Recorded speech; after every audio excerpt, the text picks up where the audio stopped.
গ্রামের এক বৃদ্ধ লোক বাজার থেকে সস্তা দামে একটা ফুল প্যান্ট কিনে আনছে।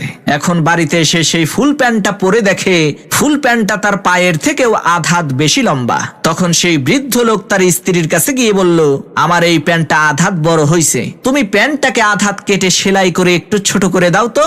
লোকটার এই কথা শুনে তার স্ত্রী বলল, শালার বুইড়ার শখ কত, এক পাও কবরে গেছে, এখন আবার তার ফুল প্যান্ট পরতে হবে, যাও এখান থেকে, আমার হাতে সময় নাই। স্ত্রীর এই ঝাড়ি শুনে সেই বৃদ্ধ লোকটি তার পুত্রবধূকে বলল, মা, আমার এই প্যান্টটা আধ হাত লম্বা হয়েছে, কেটে একটু ছোট করে দাও না। পুত্রবধূ বলল, বাবা, আমার হাতে সময় নাই। এরপর সেই লোকটি তার নিজের মেয়েকে বলল, মারে, আমার এই প্যান্টটা আধ হাত লম্বা হয়েছে, কেটে একটু ছোট করে দাস না। তার নিজের মেয়েও বলল, বাবা, আমার হাতে সময় নাই। তখন সেই বৃদ্ধ লোকটা মন খারাপ করে বাড়ি থেকে চলে গেল।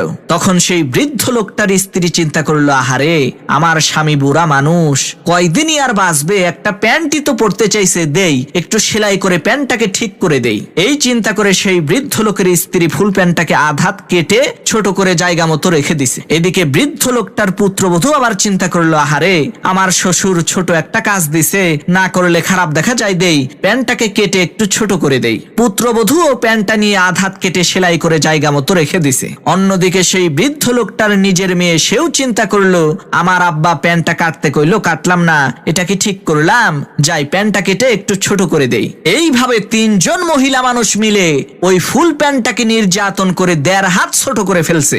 এমন সময় সেই বৃদ্ধ লোকটা বাড়িতে এসে তার ফুল প্যান্টটাকে দেখে তো অবাক, আরে সর্বনাশ, আমার ফুল প্যান্টটারে হাফ প্যান্ট বানাইছে কে?